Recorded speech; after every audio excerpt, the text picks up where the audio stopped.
Tem muitos fãs dele aqui, tem muitos alunos, tem muita gente que segue a trajetória dele, como eu e como nós do festival. Ele é muito importante para nós do festival e nossa trajetória também. Só lembrando, quem aqui vai fazer o mixLAB na próxima semana? Levanta a mão. Tá bom, muito bom. Vão ser vários encontros com profissionais, tá? Ainda dá tempo, você de repente procura nossos monitores e conversa sobre a possibilidade, tá?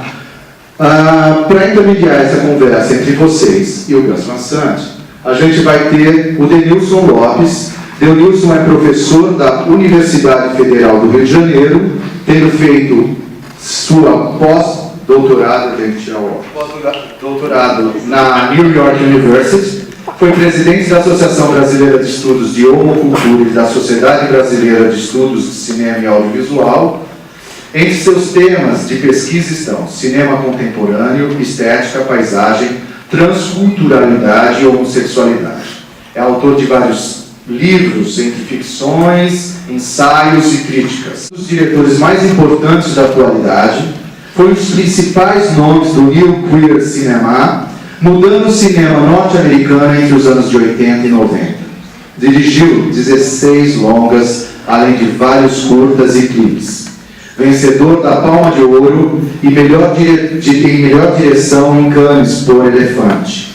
Além de ter sido premiado em vários festivais internacionais, como Berlim, ao longo de toda a sua carreira. Indicado 2 vezes ao Oscar de melhor diretor. Com vocês, GUS VAN SANT.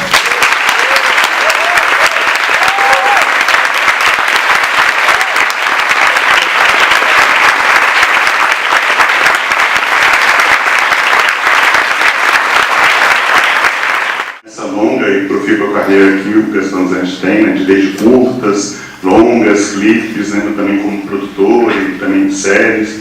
Eu só gostaria de também lembrar, né, alguns marcos importantes no que se refere aos longas. Né. O seu primeiro longa, Mala Noite, que está sendo exibido aqui no Mix, né, que é de 1984, que, para quem não viu, é um filme, acho que eu meio imperdível, ele circula pouco, né, assim, nas telas grandes. E que se trata, né, da história da atuação de um homem gay por um jovem imigrante, né, mexicano, né, e heterossexual. Né. O interesse por personagens à margem persiste nos seus filmes seguintes. Né, os mais conhecidos, talvez, Drugstore Cowboy, de 1989, com Matt Dillon. Como é que foi a sua formação? Né, quer dizer, porque o senhor estudou pintura, depois foi para cinema, né? Depois ficou muito tempo trabalhando em publicidade, até fazer o primeiro longa, isso foi importante, essa formação, digamos, universitária, ou outras experiências foram mais decisivas, né, para fazer o primeiro longa, para se transformar, para querer ser um cineasta? I think in the beginning I was an art student. A teacher that I had in junior high school named Robert Levine was a painter, and he was a very good teacher. He was also an out gay man in the year of, this is the year of 1962 when I first met him. I was 11, and he had sort of a group of students that followed him. He also, it was like a Socrates or something. He was, do I need to stop for translation? Or? No. Okay. You have headsets out there. Wow. So he was this very influential and out gay person in the school system in Connecticut, which was an upper middle class area of Darien, Connecticut, who is a sister city, I think, in Brazil, perhaps. I was a painter. He was mostly showing us different painting techniques, or sometimes we were silk screening things. I remember he would have like a model stand in front of the class. He would pick like the cutest boy in the class and have him take his shirt off, and we would sketch him. Which all of this seemed very, you know, so, like I was 11, so I was just accepting like this is this is the way the world was, but there was also this very conservative period of time in the United States, or it was becoming less so, but in 1962, it was interesting to have an out-gay teacher in our school. So that's really where I started. And going through the years of, this was junior high school, the years of 11, 12, 13, 14, there was also another teacher I met when I was 14 named David Sohn, who was an experimental English teacher. And we were reading like standard books like Lord of the Flies, or we were reading Waiting for Godot. And they were pretty advanced books, I think, for 14, but he also would show us films from the Canadian Film Board, which were generally experimental, and also for schools. They were for students, but they were kind of like out there. And also within that program of films, he was showing me, or showing our class, he showed us Citizen Kane by Orson Welles, which is sort of the preeminent film for everyone, you know, and so many people cite it as like their favorite film or their first film. And when I saw that, I was 14, and I remember it was also showing on TV in our local, like from New York City Television, Channel 9, would show the same film over and over again all week. So you could watch Citizen Kane like 50 times, and I think I watched it maybe 10 times or something like that. That was pretty influential. But it was through the English teacher, and when I told my art teacher, Robert Levine, about like the films in the English class, he got very jealous. He said, well, those are art films. They're not necessarily for the English department. So these were two like teachers, and that finally, I guess, as I went on in high school, I was painting, but also I was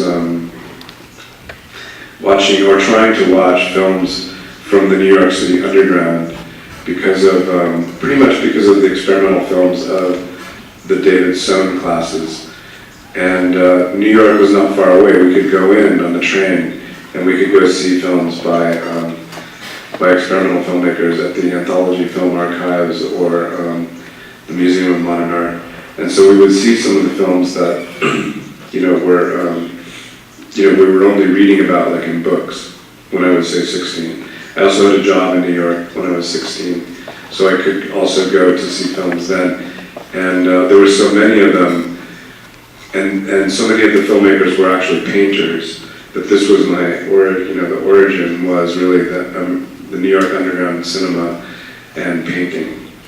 And they were, sort of hand in hand, and I bought a camera, and I sort of emulated the types of films that I saw the painters making, like I guess Stan Vanderbeek or the Warhol or other filmmakers of that period. Mas você consideraria que a pintura, para além de ser uma referência, quando jovem, ela marcou alguns dos seus trabalhos? Será, por exemplo, os planos mais contemplativos que a gente tem em Garotos de Programa ou mesmo em Elefante? Isso seria importante, esse olhar pictórico, né, para também se tratando, como é no seu caso, de filmes narrativos, né? The films did, yes, and I think that one of the main things was studying in art class, beyond the junior high school art class. I think we became more familiar with collage or Rauschenberg's rubbings, which were these composites, which very much influenced something like my own project, of taking elements from different places and putting them together, which we learned and we sort of did by routine in our classes. And then later also in college I went to art school. I went to Rhode Island School of Design in Providence. And in art school we were further studying these types of like mixed media was sort of the main thing in the early 70s and coming out of the 60s. So like they were all kind of running together, like the things that I was studying earlier, and then things that people were doing in the early 70s. You know, mixing. There was sometimes mixing performance art with rock music. There were like rock bands, which were actually like sort of performance bands.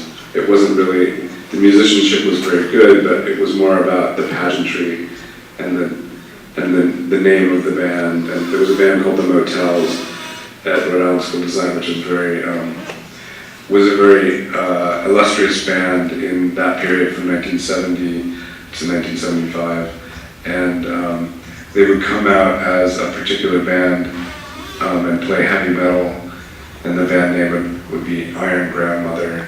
They were also comedic, and then they would go off stage and they would come back out as a different band after 3 songs. It was mostly about the costumes and the pageantry, and then the songs were pretty amazing too. So when I was in college, this was happening. Like the architecture students were becoming rock musicians. The printmakers were becoming photographers. Photographers were becoming architects. People were shifting around. Legal. Bom, pulando pouquinho, queria saber se fosse interessante, se você pudesse falar, que normalmente, a partir dos seus 3 primeiros filmes, normalmente o seu trabalho tem sido associado ao New Cinema, em que a gente tem mais referências aos cineastas da costa leste, né? Quer dizer, Todd Haynes, Rosa Frost, Tom Cave. Enfim, você se considera, de alguma forma, você teve algum diálogo com esses cineastas, ou você se sente parte do tipo de problemática que eles estavam levantando, né, nos anos 90, ou não tem nada a ver, enfim.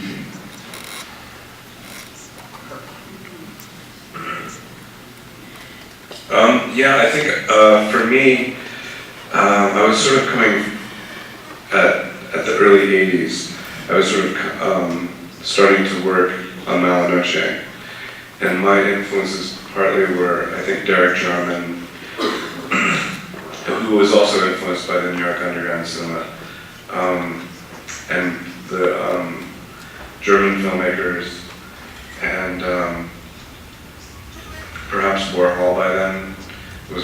It took me a long time to sort of actually even pay attention to Andy Warhol, but later I realized, after art school, I realized that the kids that were all copying or emulating Warhol, where there was something in the back of it, I didn't really understand until later, but perhaps those films. And so Malinoche was presented at the Berlin Film Festival, I think in 1985. And at that festival, Jarman was there with Caravaggio. And by then he had sort of gone through a few stages as a filmmaker. And it was a BFI film, so they sort of financed these like great gay parties. And the Teddy Award from the Berlin Panorama section was it was their first year, I think, or maybe not even happening yet. And that was run by Wieland Speck and Manfred Salzgeber, who had created this sort of almost like gay-friendly section of the Berlin Film Festival. So that was like earlier, and then by the like say early 90s, I was connected to the new queer cinema, but I think as precursor maybe of like their scene, because it was Greg Rocky, Todd Haynes, Tom Kalin, Chris Munch, who am I missing? And in 1991, Todd Haynes had won the Best Film Award at the Sundance Film Festival, which I was on the jury of, which was part of. For Poison, yes. And so the new queer cinema I always thought was happening somewhere else, like New York. I was in Portland, Oregon, so it was always happening like in New York City, really, or maybe LA. Bom, mais uma, assim, pensando assim no conjunto do seu trabalho, uma coisa que chama a atenção de muitos de nós, né, é a diversidade, né, entre grandes produções, né, comerciais, com estrelas do cinema hollywoodiano, né, até projetos mais independentes. Eu creio que alguns mesmo que a gente usa aqui no Brasil, não sei se é fácil de traduzir, na verdade não atores, né? Acho que Elephant, eu não sei se eles eram atores mirinhos ou não atores, mas enfim, tem essa alternância de projetos é algo que é por acaso, decorre de interesses diferentes, em busca de formas de produção diferenciada. You mean from Jerry, or Jerry, como the transition between the earlier films? E também filmes que também, como Milk, que são extremamente mais voltados para um grande público, né, o próprio... Oh, the difference between the... a alternância entre, né, essas grandes produções. Yeah, I think as a filmmaker, I was used to working with very small amounts of money and inexperienced actors. So Malinoche, for instance, was sort of I had made a film before that called Alice in Hollywood, which had a pretty well-known actress in it, but the writing, I had written it myself, and it sort of ended up to be shorter than a feature, and it was a kind of. It was not accepted to any festivals and so forth. So, like, my next effort, which years later was Malinoche, I was working in Portland with people that had never been in a film before, and we worked very fast. It was about a month-long shoot, and the crew was very small. It was just myself, a cameraman, and a sound recordist, and an assistant, and then the actors. And wherever we went, we were like, it was kind of amazing how fast we could go, or we could, remember we would, in the morning, we generally had no location, so in the morning we would meet at the sound recordist's house. Her name was Pat Baum, and we would say, okay, who knows somebody that has a restaurant? We need to shoot in a restaurant today. We would call up a friend, and we would go over there, and maybe just before they opened, we would shoot like a little scene. And so because of that film, I think some of the other films I was always trying to get back to that small unit. And when we made Drugstore Cowboy, which was right after Malinoche, it was the first time that I experienced like a very large crew, and it was a production that, for whatever reason, the production manager, she had an 80-person crew, which was huge for anybody, and trucks and cranes, and Robert Yeoman, who now shoots all of Wes Anderson's films, he was my DP, and this sort of like style that we would get into was so large that I was unable to kind of make the film that was drawn out on storyboard. I had storyboarded Drugstore Cowboy, and I had also storyboarded Malinoche. So my plan was sort of thwarted by this giant crew, and I kind of changed my way of shooting something, which was, instead of following storyboards, I was now staging a scene and blocking it out, and then deciding which angles to cover it from, and then working that way through the film.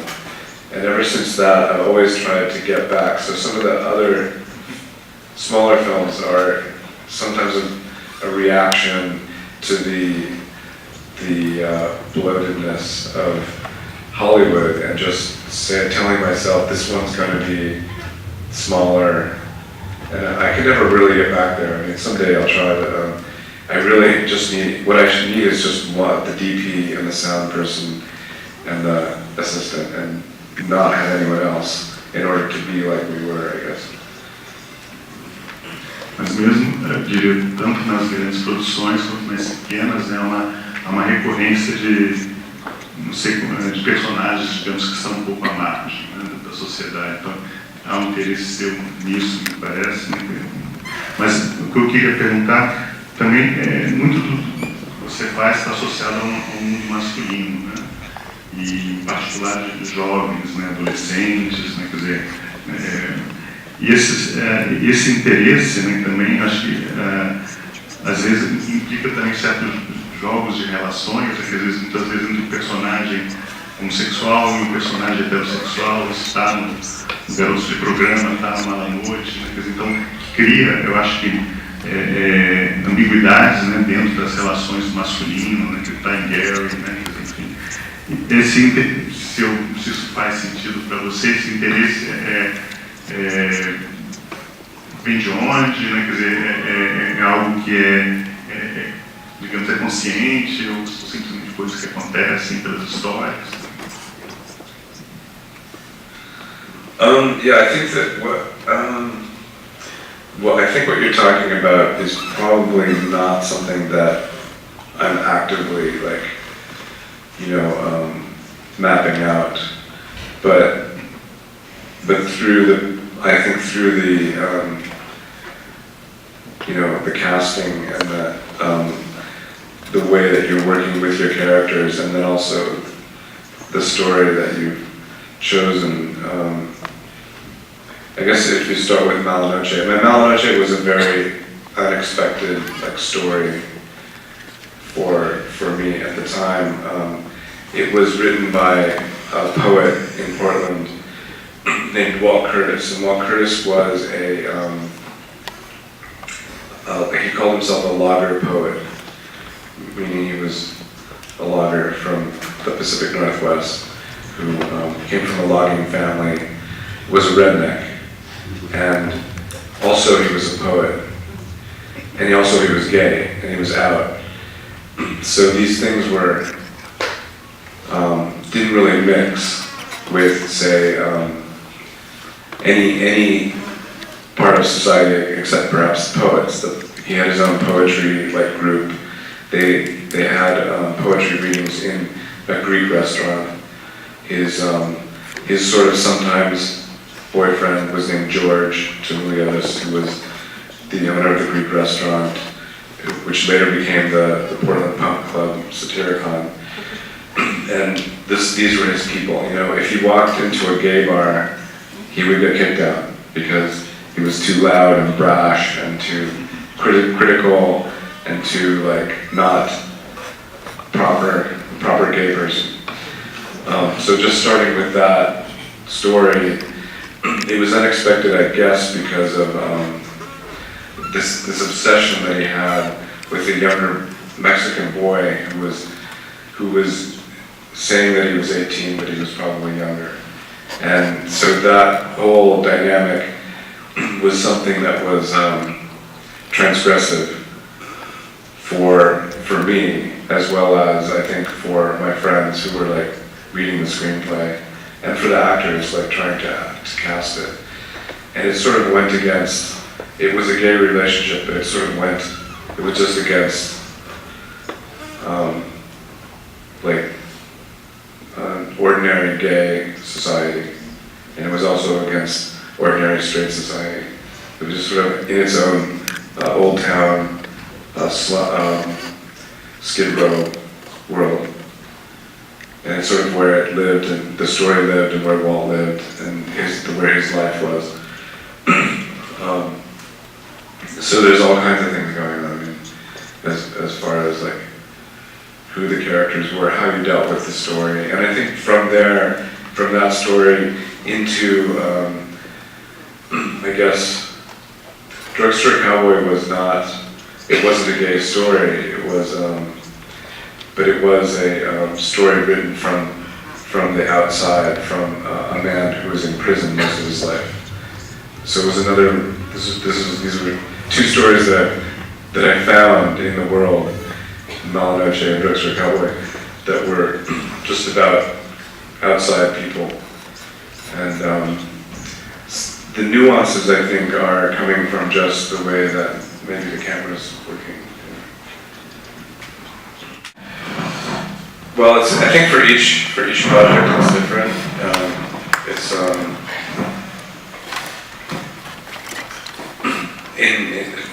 For instance, a film like Malanoche, which was being made really just sort of out of the trunk of my car, What it was, I was, desperate. Took me a year to find the characters that would play these in the story because of the two Mexican migrant characters. There were many Mexican migrant possibilities, people that we met, that, it was sort of an interesting story to them, but they couldn't really be in the story because of their own values.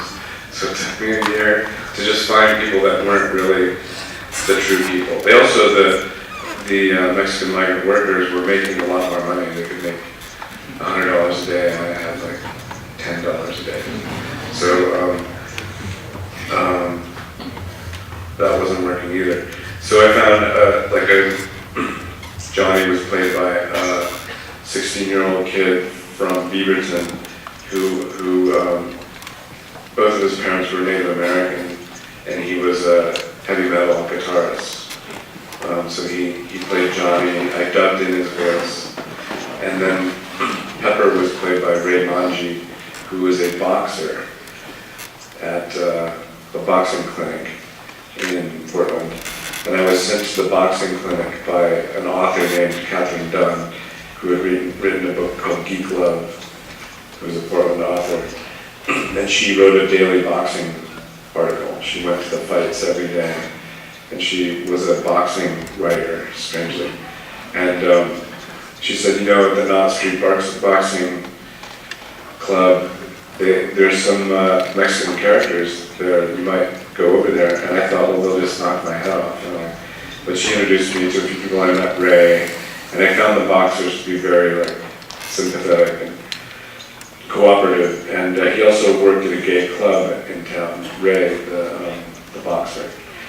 And so he was into the story, and so I eventually, this took me a whole year to put together the cast. Tim Streeter was a local storefront theater actor, and I saw him in a Sam Shepard play, so he played Walt. And for something like that, I mean, this just was the beginning. We would do little readings and stuff, but for that particular situation, I think we kind of flew right into it and just started shooting stuff.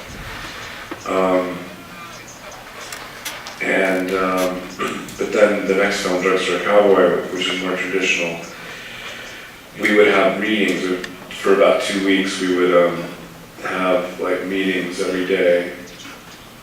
And for about 2 or 3 hours, we would do some scenes with the 4 characters in Drugstore Cowboy. Sometimes we would go off the page and they would improvise. And one time we decided to go in a car and drive to a drugstore, and they could walk around the drugstore as if they were casing it out. And we had, on the way, we had a car accident by mistake. And in character, they could deal with the car accident. So that was a little exercise that happened by mistake. We just sort of decided to do it.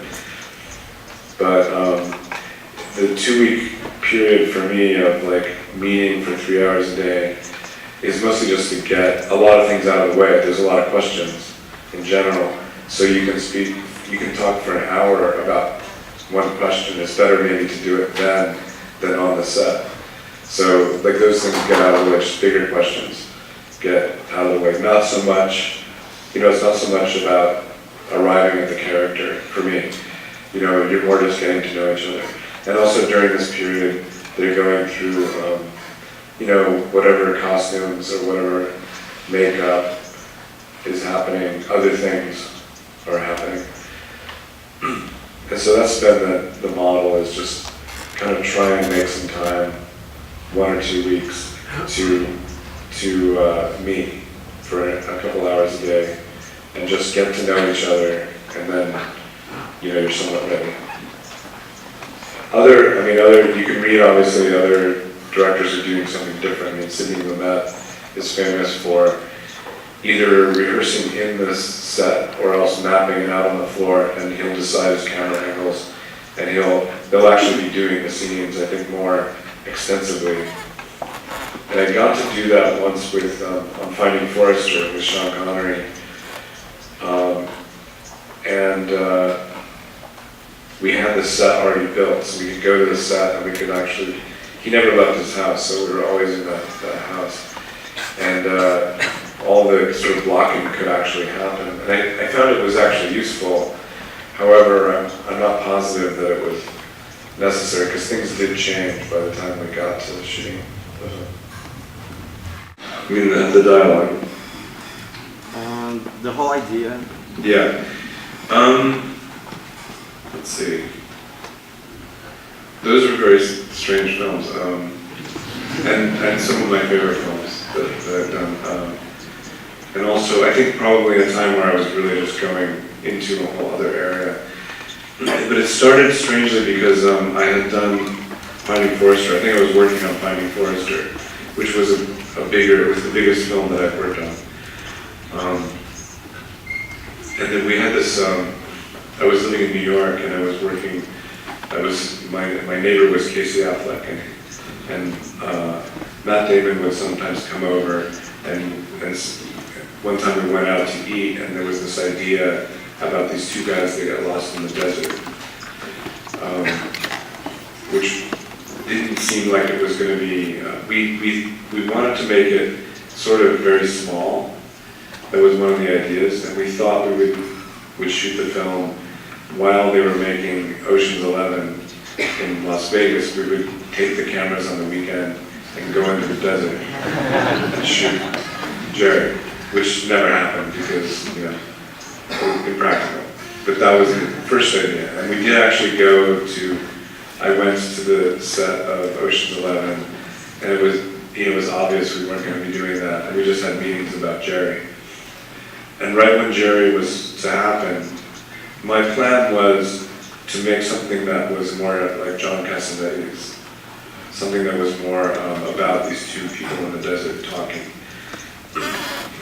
And we had worked out scenes, Casey and Matt would improvise scenes in our hotel rooms we wrote them down. There was no screenplay, but we were writing things down as examples. I was keeping track of the scenes and making a story. The story was based on a real event of these two boys who got lost in the desert in New Mexico. So there was actually a basis to our story. When we were able to shoot the film right after Ocean's 11, there was an actor's strike. So we weren't able to shoot in the United States because of the actor's strike. But if you were an independently financed production like we were, you could shoot in another country.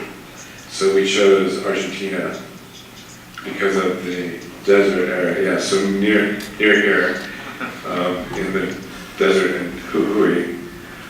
I don't know if you know what that is, but there are these two big national parks, and we went there and we started shooting, and we shot the first 30 minutes of the film.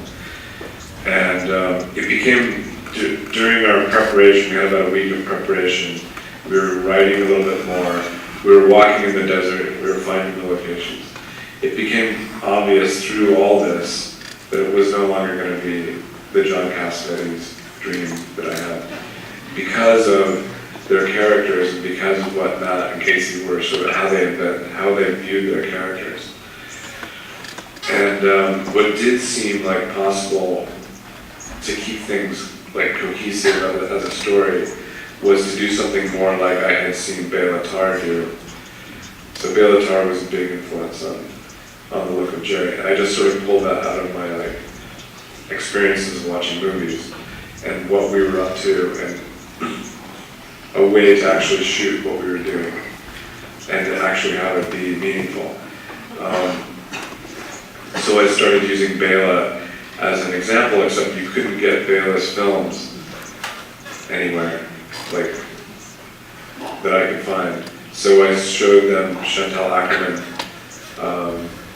her Jean Dielman film, as an example of something that's using time in a different way, but also the dialogue is no longer really about the audience, or it's between the characters, but it's no longer used as sort of a pinpoint for the viewers.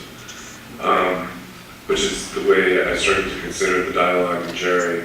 It was something that was between the two characters, but you didn't have to know what they were talking about.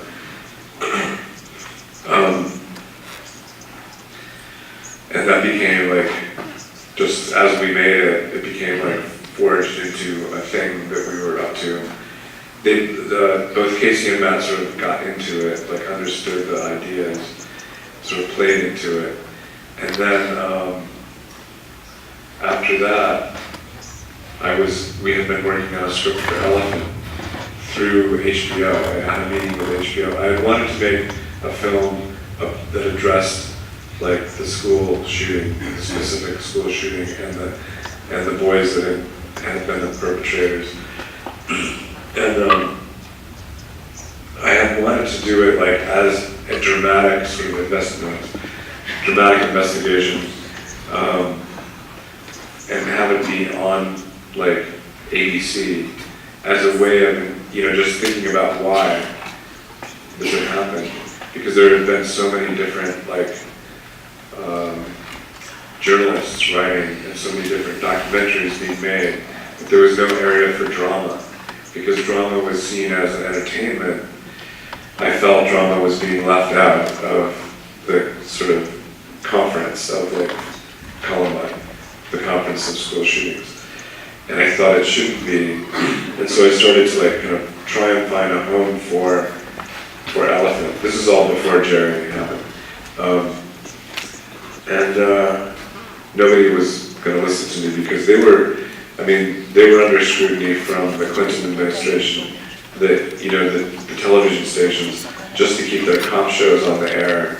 They were fighting for that. They weren't going to play around with a dramatic investigation by me. But Colin Callender had been at BBC and he was at HBO Films, which was a channel. And they were starting to make films, like they had a film department. And Colin had been at BBC when Alan Clark had made Elephant. And so he started calling our project Elephant because he thought of it as an agitprop piece that was addressing something that was happening right at the same time as it was happening.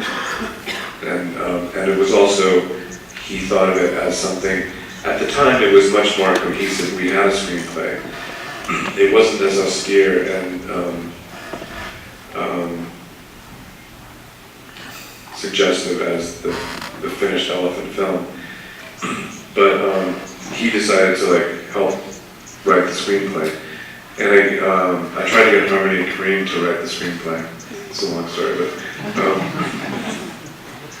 after about a year, he didn't write anything. So years are going by. We still had the money for the screenplay, so I gave the job to another likely character, J.T. Leroy, who was actually like a woman impersonating a boy writer. That I didn't know about. I thought it was a boy writer. And he wrote a story. He wrote the script, Elephant.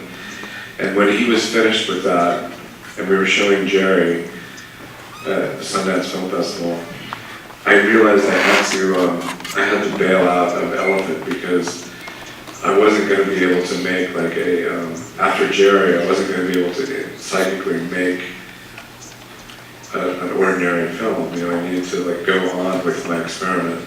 And so I had this sort of classic meeting with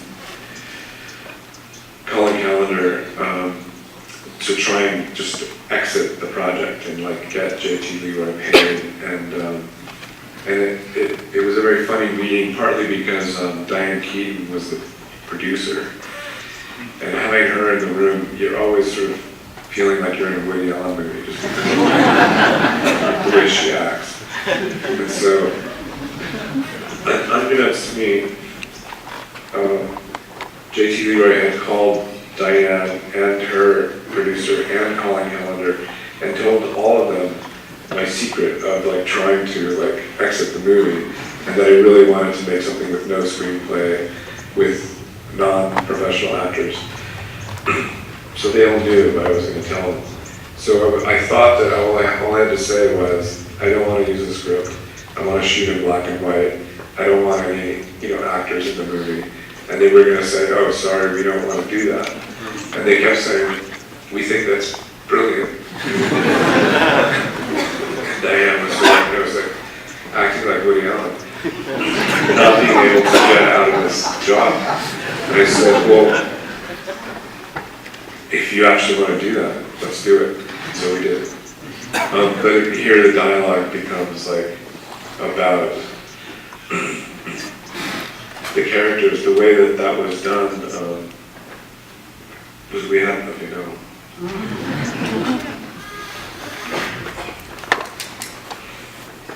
It was, the first step was to try and find whether Oregon, in Portland, I could find the cast. So I realized that with our advertisement for students that we wanted to play in this film, that all the students had, like, high school students have a lot of time on their hands because, generally they don't have normal adult activities yet. So they can't go hang out with their friends in a bar, they can't drive. So they're very available, so they all showed up. I realized I had everyone, it was easy to cast, all the characters in the high school. It seemed very easy. And I had this great casting director who was really good at improv, named Mallie Finn. And we sort of selected all these people, and we taped them. We did improvs with them. And she ran the improvs, and she could immediately sort of get to the meat of their abilities within about a minute. They'd sit down and she would say, okay, I'm your mother, you haven't done your homework, and I'm going to grill you about it. And they go okay. And she would just be the mom, and they would start crying, or they would start, lying, or whatever. They would go right into it, and it was pretty intense. And so you could see who was going to be able to actually perform in front of the camera. So I had written sort of an outline where there wasn't really any dialogue, and so everything that you see, the actors are making up, literally making up. So we would have the blocking, and if two characters the high school jock and his girlfriend are talking, I would just suggest something to them, and they would go off and just start improvising, which they sort of done in the casting sessions. The girls that walk through the cafeteria and they're talking about driving and they're talking about their friendship, they had done that in the improv. They had talked about their friendship and talked about how, as a best friend, one of them needed to give at least 50% of their time to them, or else they couldn't be best friends. So all this stuff had been already done in the improv. So it was, in certain cases, that was taken from the improv, but it really was for the characters, and so we weren't really needing them to hit any points. They just sort of went and talked what they wanted to talk about. Does that answer the question? No livro da Bill Rich, sobre o livro por cinema de 2013, tem um capítulo que ela analisa esse período, esse processo dos anos 80 até 2008, quando você conseguiu realizar ele finalmente. E em um dos momentos ela diz que uma das primeiras versões que você tinha do projeto tinha uma pegada meio Charlie Kaufman, embora Charlie Kaufman ainda não estivesse fazendo filmes, e também usava alguma estética parecida com o que o Alexander Sokolov faz. Eu queria saber como era mais ou menos esse projeto inicial que você tinha, porque eu não entendi exatamente o que seria essa pegada de Charlie Kaufman numa biografia do Harvey Milk. E se você acha que no fim das contas o filme saiu na época certa, porque o lançamento dele em 2008 coincidiu com a aprovação da Proposition 8 no estado da Califórnia. Rob Epstein had made the documentary. The book, The Mayor of Castro Street, was actually, I think, predated the documentary, written by Randy Schultz. And somewhere along the line, Oliver Stone was going to make the movie about Harvey Milk, and he had been writing it with David Franzoni, a writer. And JFK came out, which is an Oliver Stone film, and he decided because I guess the focus on the movie, for some reason Oliver didn't want to make another assassination movie because of the JFK movie. So he abandoned the Harvey Milk project, and the two producers, Craig Zagin and Neil Marin, needed to find somebody else. And I just happened to have a meeting with one of Oliver Stone's ex-producers, and mentioned the Harvey Milk project because I had heard Rob Epstein had told me about it. I had just been in San Francisco, and Rob Epstein said, "Oh, they're looking for somebody to do Harvey's story. You should do it." And so I didn't really have an intention to do it until I was in this meeting, and I mentioned it to the producer, and all of a sudden I became part of the, what Oliver wanted to happen. He thought that was a good idea. He had really liked Drugstore Cowboy, and he thought that was a good idea. So I started to work on it, and the problem was it was kind of like a go picture. It was Warner Brothers. It had a large budget. It had Robin Williams playing Harvey. They were ready to shoot, except the script was really about Dan White. Harvey was a character as well, but Dan was as large a character, and it was really about the assassination. It was really about the trial. It wasn't so much about the gay community. So I had moved. Actually, we're editing Cowgirls. I had moved to San Francisco just to meet all the characters, and we were editing in San Francisco. And Cleve Jones, I rented his house. And got to know him and hang out with him. And I really felt this is like 1993, that it needed to be a voice in the community. Like the film was almost like, a representation of Castro Street to me, and the history of Harvey, and, all of gay history was all of a sudden like in this movie. And it wasn't really a film about Dan, and it wasn't about the trial. And although Rob's film was so amazing how intricate it was, and how it did represent all these different things, and it still did have the trial, and it still did have Dan and so forth, somehow our screenplay wasn't happening. So I wrote another screenplay, which turned out almost exactly the same way. It was like, for some reason, no matter what we did, we were sort of bound by the story of Dan and Harvey's end, and the trial, and the riots. And so I said it still should be. And there were things like, Harvey would kiss his boyfriend on page 70. There was no sexuality, there was no anything, there was no representation of the gay community, really. So I got fired. They said, this is, too much. And they gave it to Rob Cohen, who became famous for the Fast and Furious.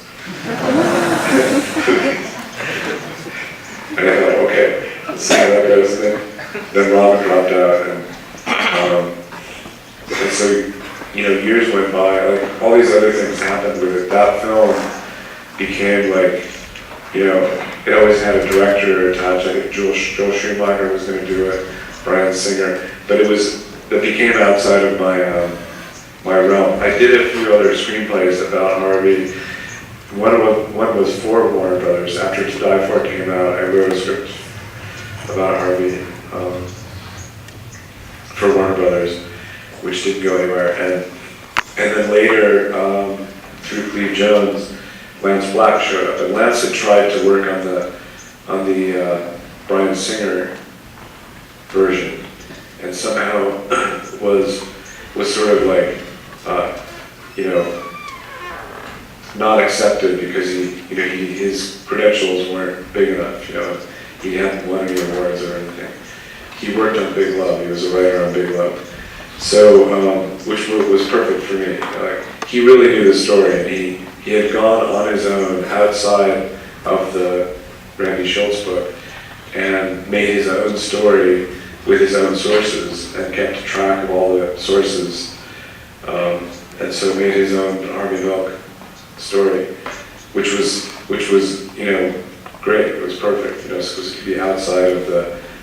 problems of the Randy Schultz book were kind of the problems of like showbiz. You know, like we want this to be a big showy film, and so but we can't have violence, or we can't have too much sexuality. So we went to Dan Jenks and Bruce Cohen, who had won the Oscar for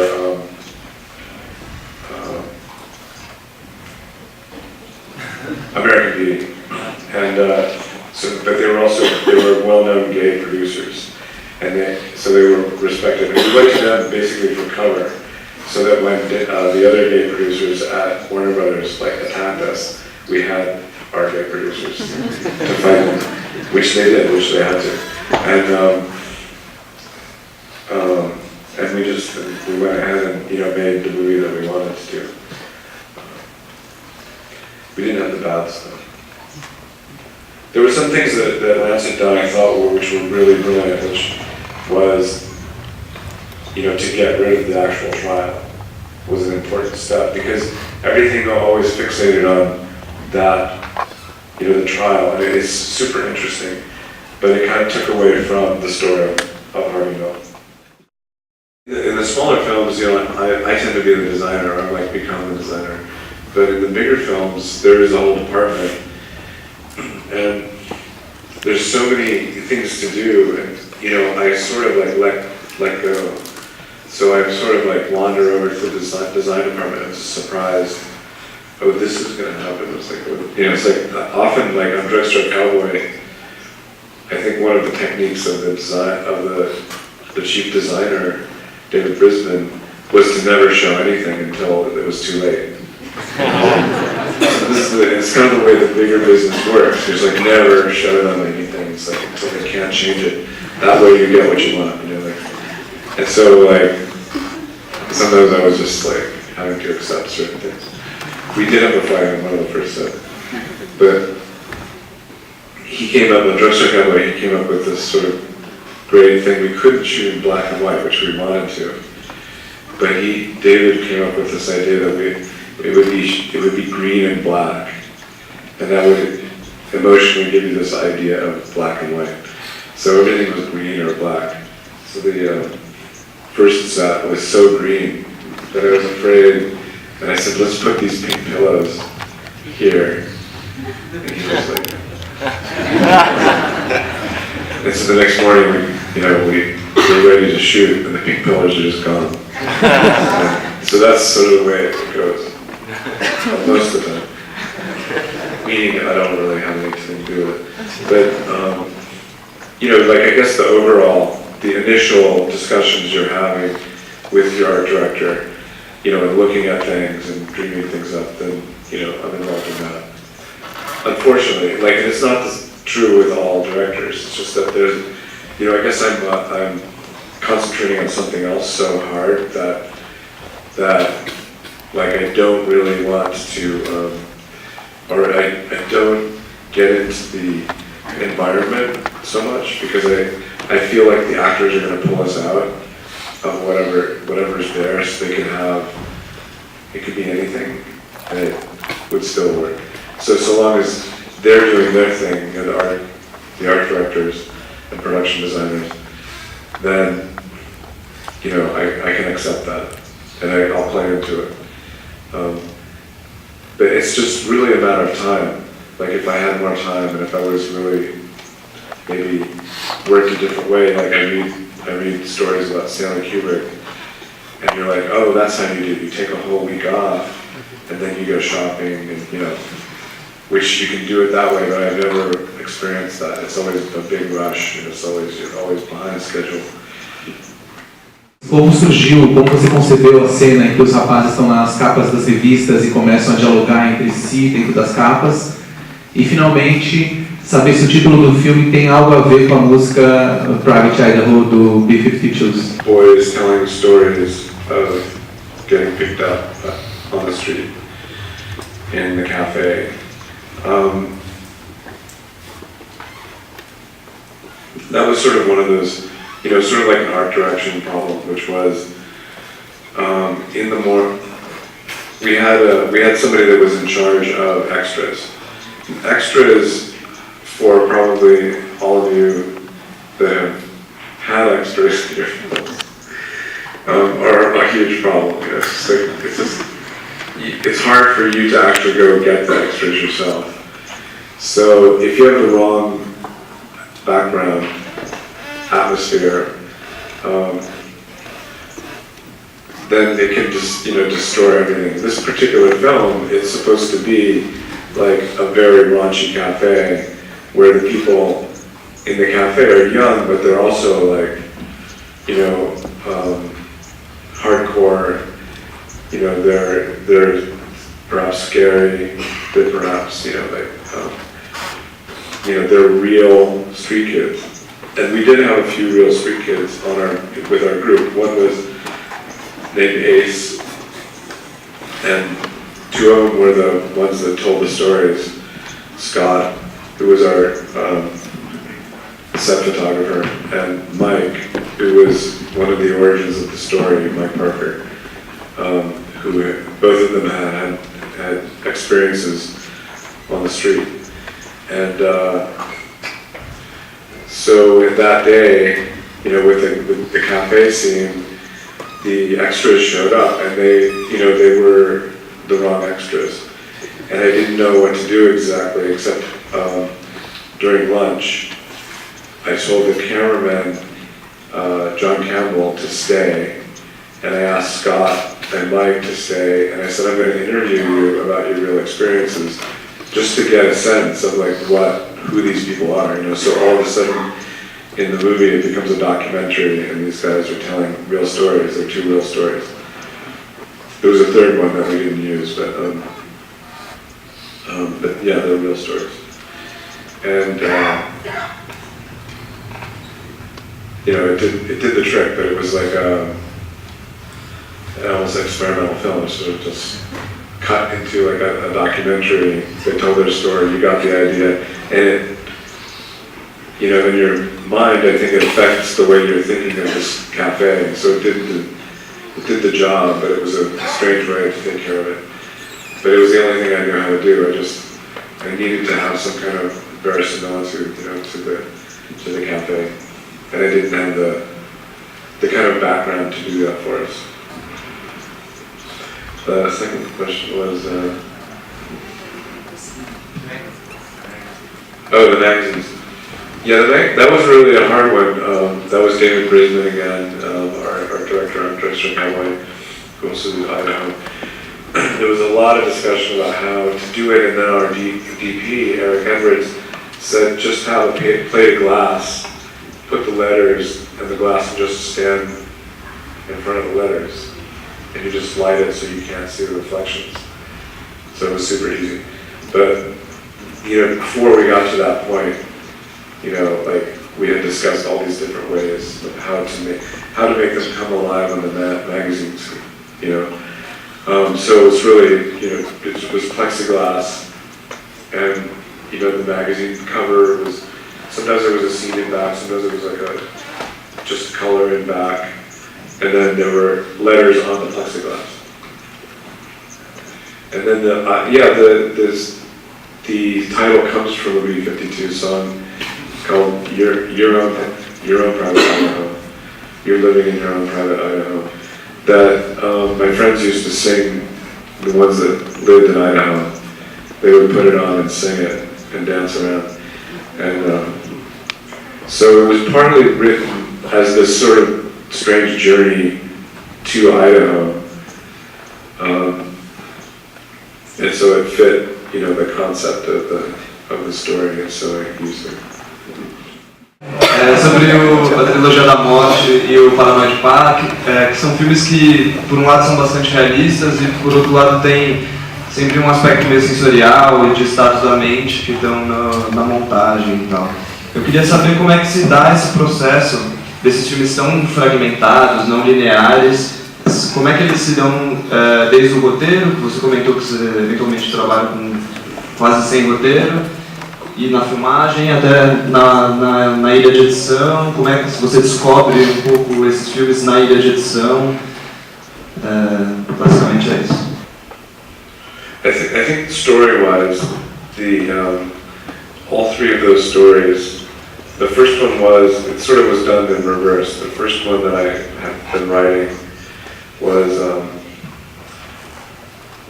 Kurt's story. All three of them were sort of reactions to journalistic, attention.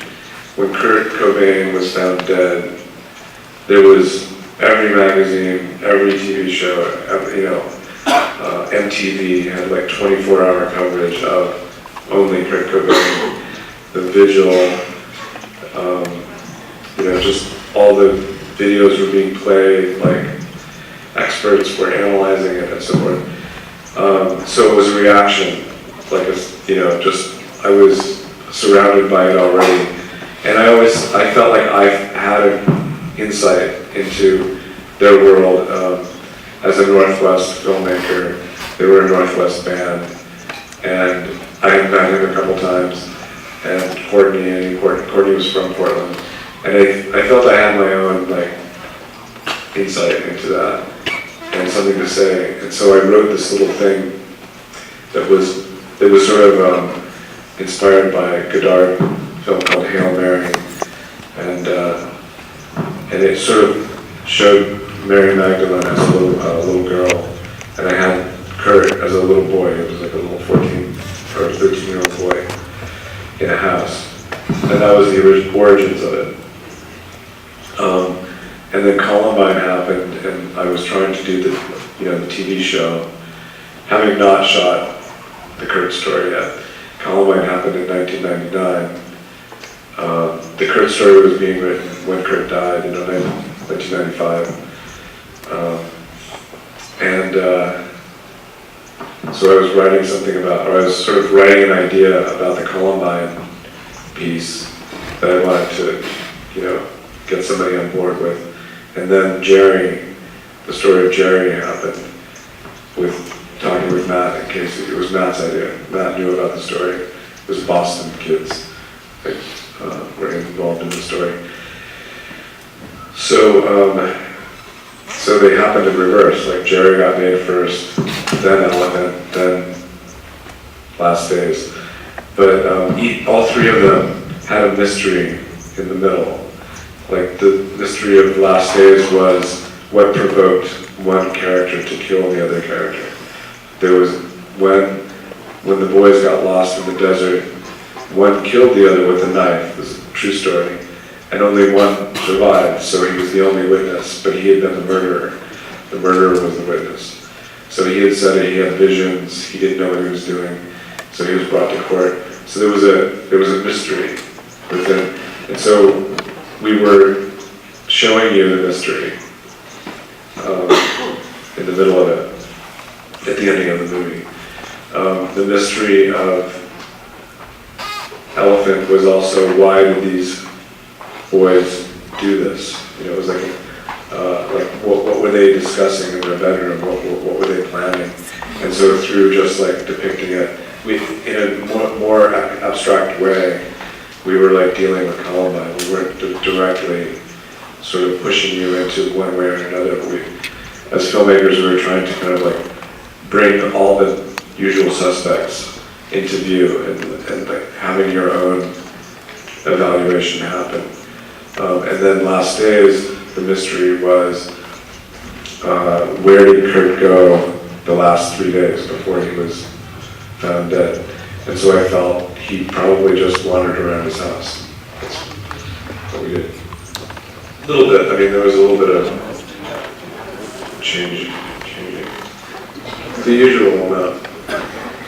I think in Elephant, for instance, I don't know if this is your question. How much you have script for these movies, and then you have to discover how you can put the plans. Well, everything was extremely loose. There was no script. I mean, when I talk about writing, I'm writing I did write a script, I think, for Last Days, but then they were pretty much one sentence instances. So the script was just 10 pages or something.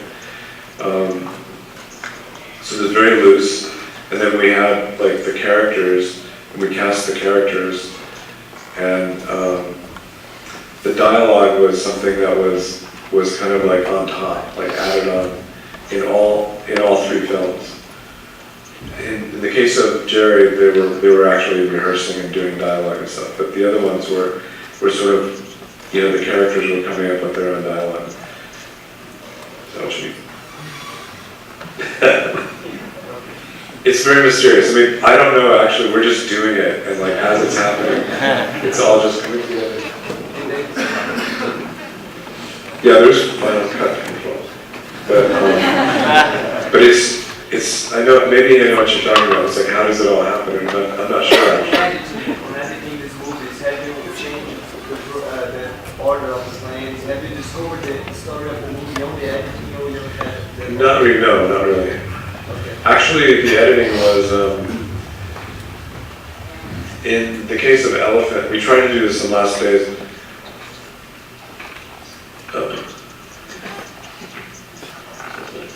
The editing of Last Days we were in the desert, so we couldn't edit while we shot. But in the case of Elephant and also Last Days, we would shoot for 5 days, and on Saturday, they were also very long takes in each case. So on Saturday, I would assemble the takes. We shot in order as well. So I would assemble the first 30 minutes of the film on Saturday, and then on Sunday we would watch it. And then on Monday we would start another 5 days. And on Saturday I would assemble the next 30 minutes. And on Sunday we would watch the whole hour movie. And then we would shoot for 5 more days. And then I'd edit on Saturday, and then on the last Sunday we would watch the whole movie. So in 3 weeks, a movie, you know, just appeared. And that was true with Elephant, and particularly Last Days. Last Days we actually, like all of us would watch it. Let's see, this is...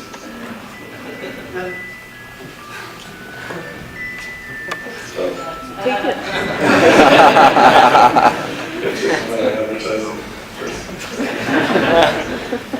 Not interesting. Queria fazer 2 perguntas distintas. A primeira relacionada, queria insistir numa coisa que você já estava falando sobre inspiração, sobre criação e roteiro. Queria saber como que se dá essa sua relação com o processo, se você começa com uma sinopse, se você pensa no argumento, se você já desenvolve de uma maneira não cronológica através de uma escaleta, se você gosta de ir diretamente para o roteiro, já desenvolvendo diálogos em cima dos textos, se o seu processo é metódico, caótico. Essa seria a primeira pergunta, né? Esse processo ainda literário, né? Chegando a algumas concepções técnicas aí dentro. E a segunda pergunta seria sobre mise-en-scène, assim, de como que se dá a sua relação com o corpo câmera e o corpo dos atores, assim, você tem um trabalho bem amplo, distinto, né, bem diverso, bem colorido, digamos assim, dentro da sua filmografia. E aí, por exemplo, você trabalhou com Nicole Kidman, utilizando uma linguagem quase de videoclipe e de um falso documentário, e depois você tem atores mirins trabalhando com uma linguagem mais de fluxo, pensando num plano sequências, uma relação de mise-en-scène muito ligada, muito coreografada. E aí eu queria saber esses 2 pontos, né, roteiro e de mise-en-scène. Recently I've been writing, there's a new film called Don't Worry, You Won't Get Far on Foot that I wrote, I adapted from a novel. Drugstore Cowboy was adapted from a novel. Cowgirls was adapted from a novel. Idaho was its own thing. It was something I was coming up with.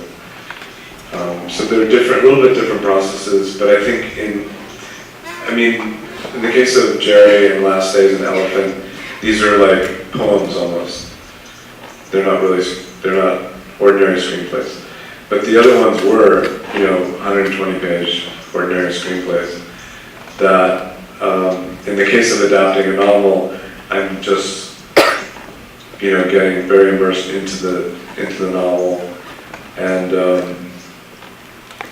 trying to sort of, if it's a novel, you generally have to lose part of it because it'll be too big, so you have to kind of focus in what is your kind of like center.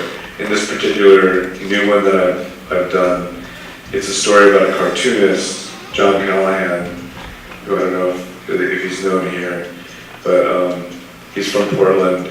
He was a quadriplegic and would write or make single panel cartoons, often about the disabled, at which the people would like get angry and call the newspaper, and it was the artist was also disabled, but he was disabled because of his alcoholism, and so there's part of the story in his book where he is drinking at a young age, he gets in a car crash, he's completely disabled, and he continues to drink, and he has to learn that his problem isn't the wheelchair, his problem is drinking. And so that's pretty much the part that I focused on, even though the novel is about his childhood, his growing up, his cartoon business, becoming a big cartoonist, the cartoonist world, the cartoon publishing world. I focused in on this, almost 12-step AA story. And Drugstore Cowboy, I can't remember exactly, it was really partly editing and partly restructuring. It's different every time. Like in Idaho, I'm coming up with everything. It's not, there's no source material, so it's just sort of, I'm inventing it with dreams, pretty much. The process, last night I was telling the process of My Own Private Idaho. There have been 3 screenplays written.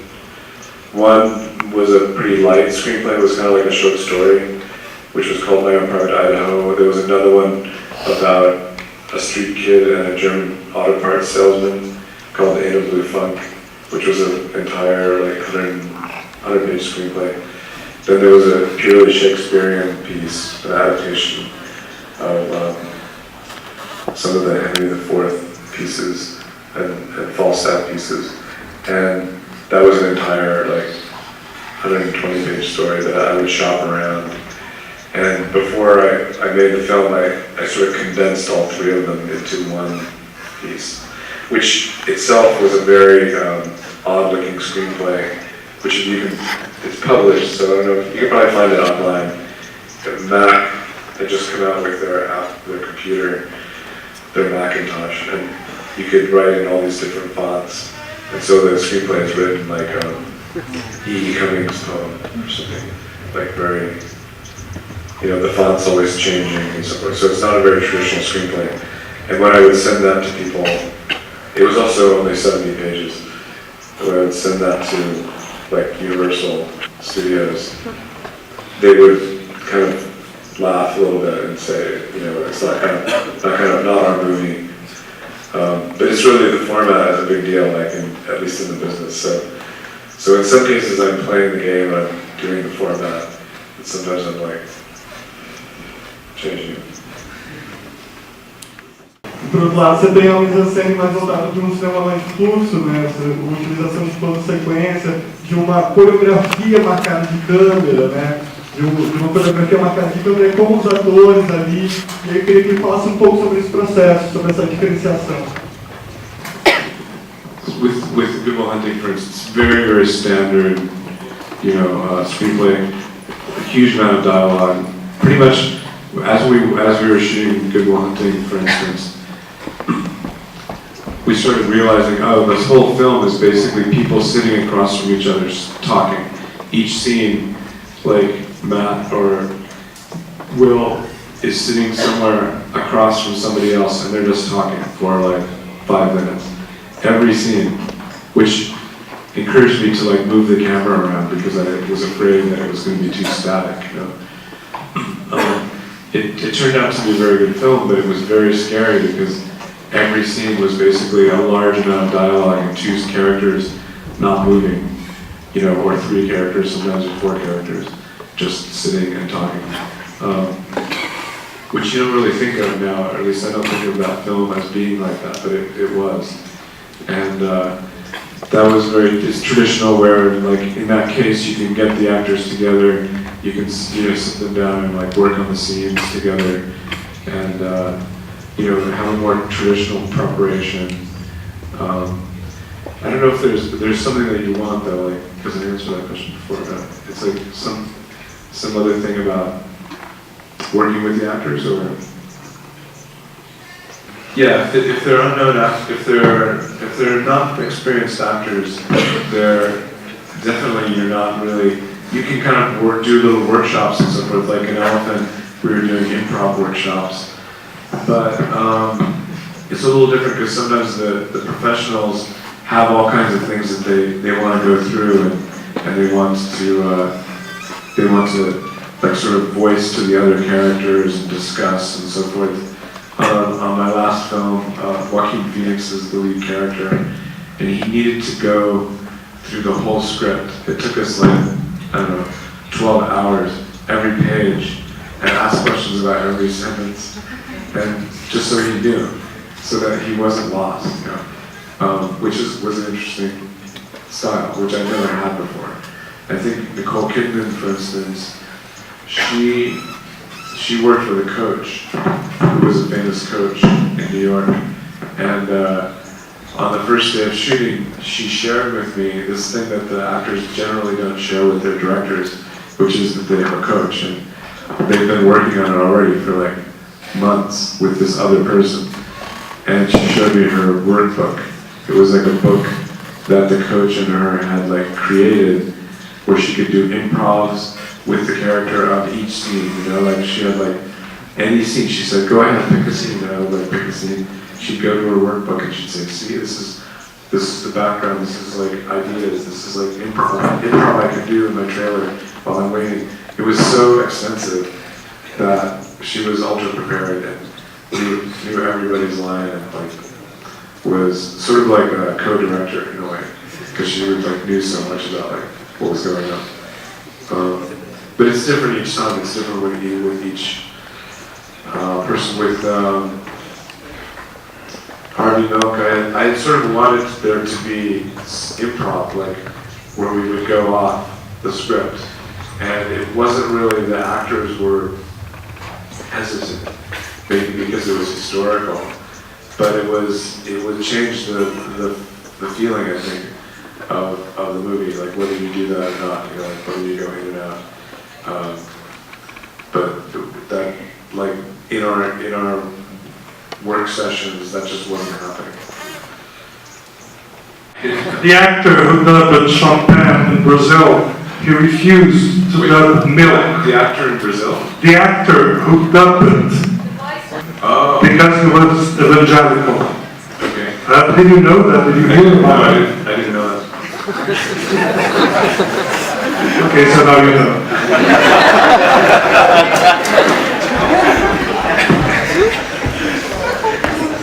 Oi, boa tarde. Eu queria saber um pouco a respeito do seu trabalho como produtor executivo. Como o que te interessa nos filmes? Você fez a produção executiva, né, o que te interessou até agora, tipo Lawrence Anyways e No Uivo, mas também a minha pergunta seria especialmente o que te interessou a respeito do Tarnation, para você fazer a produção dele.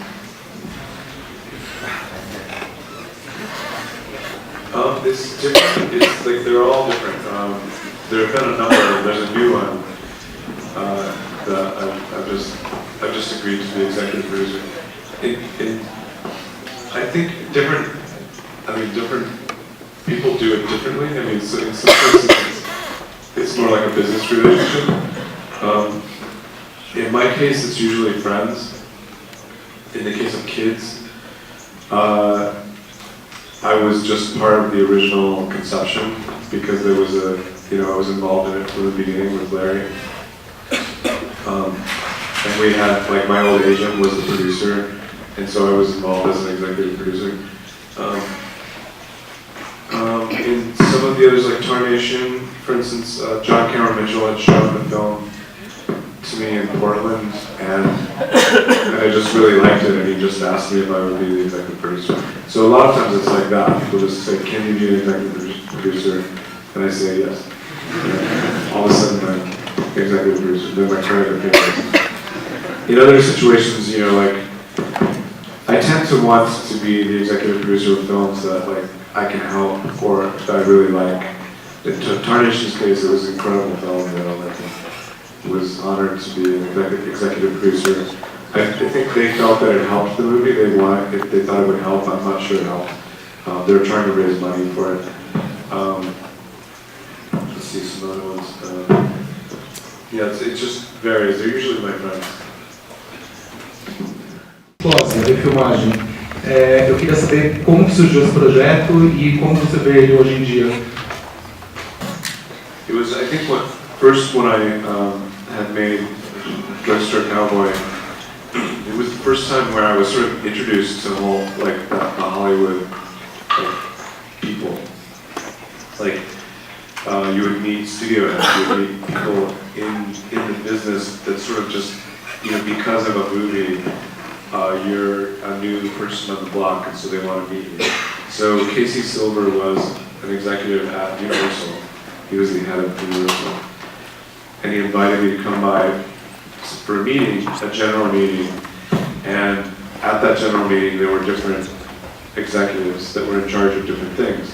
So we were talking, he asked me what I wanted to do. He told me about some things they were planning to do. They had an action movie called G.I. Joe. They gave me the script. They wanted to know where I wanted to do that. I considered it was like extremely right-wing with attitude, so they also had an executive in charge of the library, and they said if there's anything you want to remake or if there's any script that, you know, we have lots of scripts that haven't been made yet, this sort of invitation to do a remake. And I kind of like felt, it was at a time where they had been doing some remakes.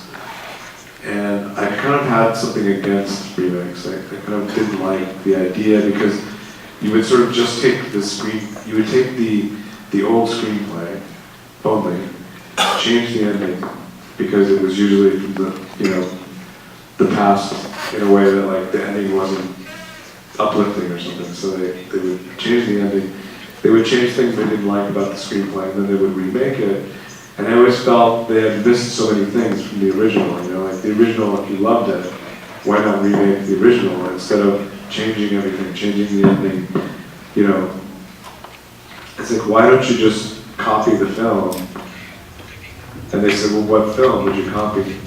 And I said, and I, you know, really, when I was at Universal, I just thought Psycho was just the, you know, out of the blue. And because it's also like a film that's not forgotten. Why just remake forgotten movies? Why can't you remake remembered movies? And so they thought that was too strange and laughed at me. And then a few years later, I was back in the same office, and the same office at Universal. It was, you know, after maybe a different movie, like I don't remember which movie it would have been, but I was back in Casey's office, and I asked him again about remaking Psycho. I'm not sure why I asked him the second time, but they laughed again, and they said like, well, no, we're never going to do anything like that. So then, but it was in their heads, you know, I had talked to him about it a couple times. So then, when Good Will Hunting was finished, it was nominated for all these Academy Awards. And your agents go to work, you know, like they start calling everybody in town, like the people are calling them. And it's sort of a strange, I think, game that the studios play, which because that week of your nomination, you're very hot. And the studio heads call, they said, get them a film at our studio. But they're all calling, so Paramount's calling, Universal's calling, 20th Century Fox, they're all calling, and my agent was was Paramount has a remake of Seconds, you know, like that's what you've met with them about, like they've got that, they want you to do it, right? And he mentioned some other studio, there was a project they had that I had talked to them about. And he said, what about Universal? Because if we get 3 people going, we can get them to bid higher. It was like about the bidding war. And I said, Universal, we'll just tell them, remake Psycho, don't change anything, and they'll remember. And so he called them, and he called me back, and he said, they think that's a great idea.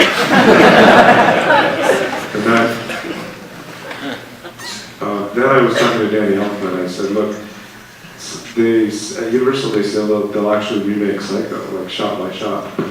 And Danny said, the critics will kill you. They will hate you. People will hate you. And he's sort of he's an official, he knows about horror movies, he knows about monster movies. And he was right, like we made the movie, they absolutely were attacked, hated. But I was doing it for a number of reasons. I was doing it as trying to be true to the original filmmakers. Robert Bloch was part of it. He was part of our group, the original writer.